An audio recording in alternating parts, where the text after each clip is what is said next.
संपूर्ण प्रदेश की डीजीपी साहब के साथ में डीजीपी, डीजी जेल, इसके हमारे जो जवान सभी जेलों के अंदर 24 घंटे जो मुस्तैदी के साथ इस आपदा के समय, विपत्ति के समय, संक्रमण के समय ड्यूटी कर रहे हैं, उनकी समीक्षा की। क्योंकि हमारे जाबाज सैनिक जो काम कर रहे हैं उसमें खुद वो 1850 से अधिक लोग SAF के, होमगार्ड के, पुलिस के ये संक्रमित हो गए। हमारे जवान अधिकारी काल कवलित भी हुए। सभी लोग ड्यूटी पर काम करते करते हुए। संपूर्ण विषय पे आज बातचीत हुई। जेल में भी हमारे जैसे बैतूल में परसों दिवंगत हुए,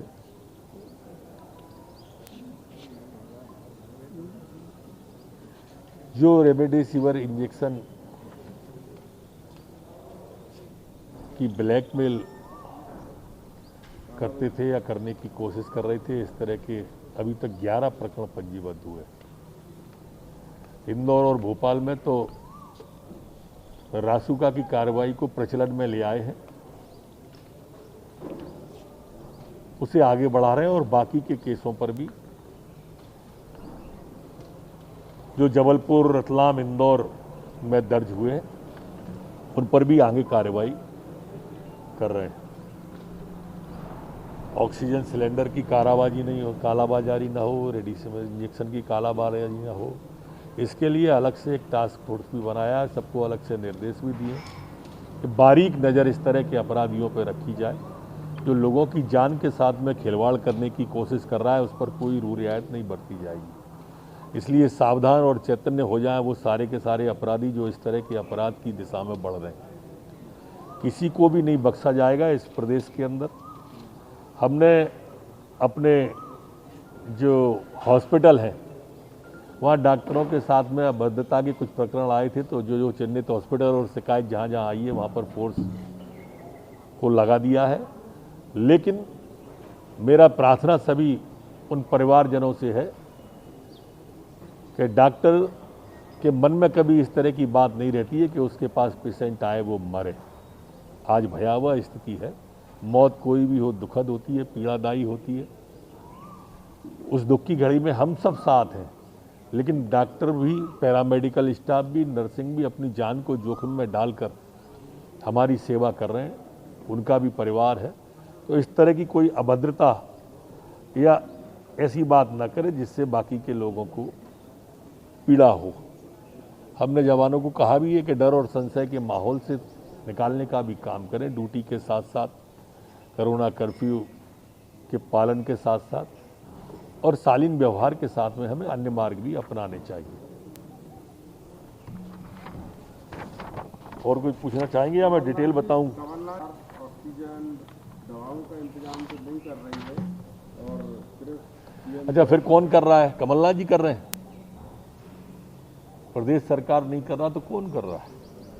उनने ग्वालियर का, मैं उनके ट्वीट देखता रहता हूं, ग्वालियर का भी उल्लेख किया।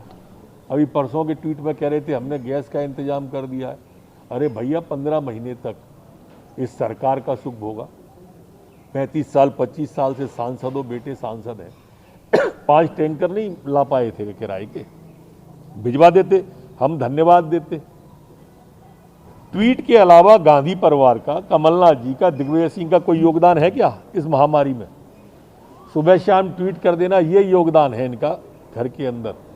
आज हमारे प्रधानमंत्री जी, मुख्यमंत्री जी, केंद्रीय गृह मंत्री जी आज लगातार 24 घंटे एयर मार्ग से, रेल मार्ग से, सड़क मार्ग से ऑक्सीजन की, रेमडेसिविर इंजेक्शन की व्यवस्था कर रहे हैं।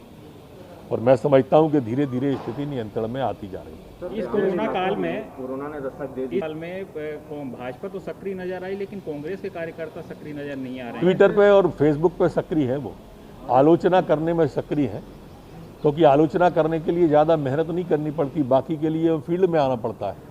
हमारे तो सभी सामाजिक संगठन, पार्टी के लोग भी और हमारे अनुषंगिक क्षेत्र के लोग भी लगातार जनता के बीच में और सेवा कर रहे हैं। ये सलाह जो कांग्रेस के लोग हमें दे रहे हैं, थोड़ी बहुत राजस्थान में दे दें, छत्तीसगढ़ में दे दें, भाई इतनी सी बात नहीं समझ रहे हैं कि ये आपदा राष्ट्रीय है, अंतर्राष्ट्रीय है। इसको मध्य प्रदेश में राजनीतिक नजरिए और चश्मे से न देखें। आओ मिलजुल के काम करें।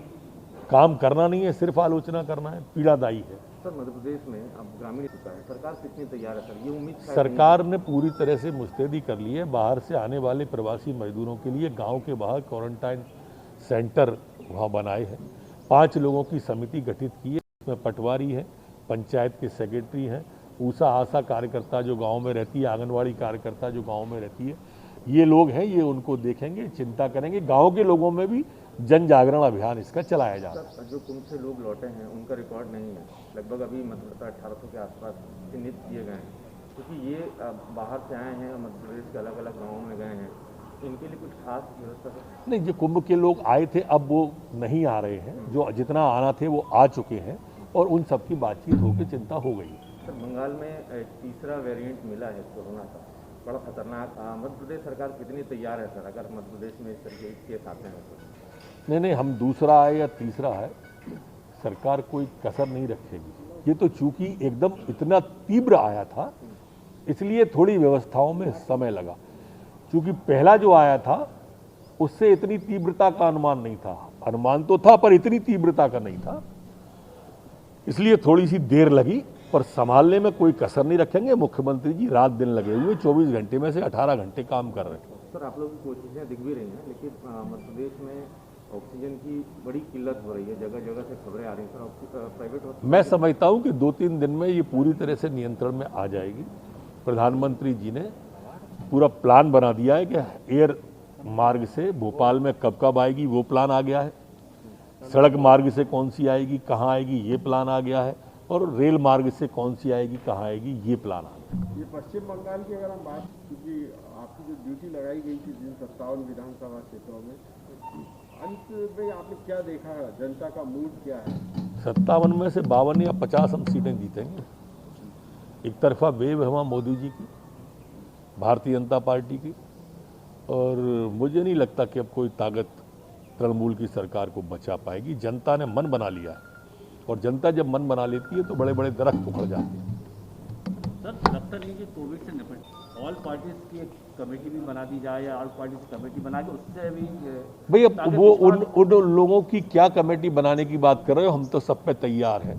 जो बिना फील्ड में जाए आलोचना कर रहे हैं, बिना गांव में जाए गांव की बात कर रहे हैं, ऐसे लोगों से फिर भी हमारे मुख्यमंत्री जी तो लगातार बात कर रहे हैं। आप आदेश करोगे तो हम भी बात करेंगे, लेकिन किसी बात को समझो तो आलोचना के पहले।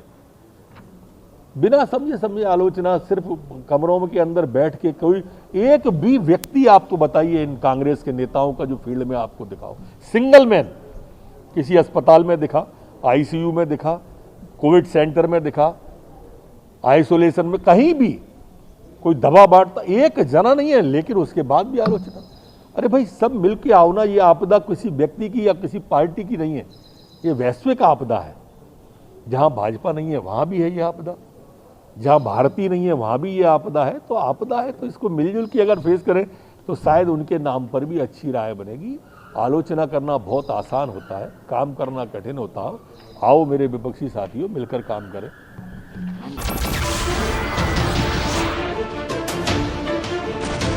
नमस्कार, मैं हूं मानक गुप्ता। अगर आपको हमारा ये वीडियो पसंद आया हो तो इसे लाइक और शेयर जरूर करें, और हां, हमें सब्सक्राइब और फॉलो करना ना भूलें, ताकि आप देश और दुनिया की कोई खबर मिस ना करें। तो जुड़े रहिए हमारे साथ और देखते रहिए न्यूज़ 24।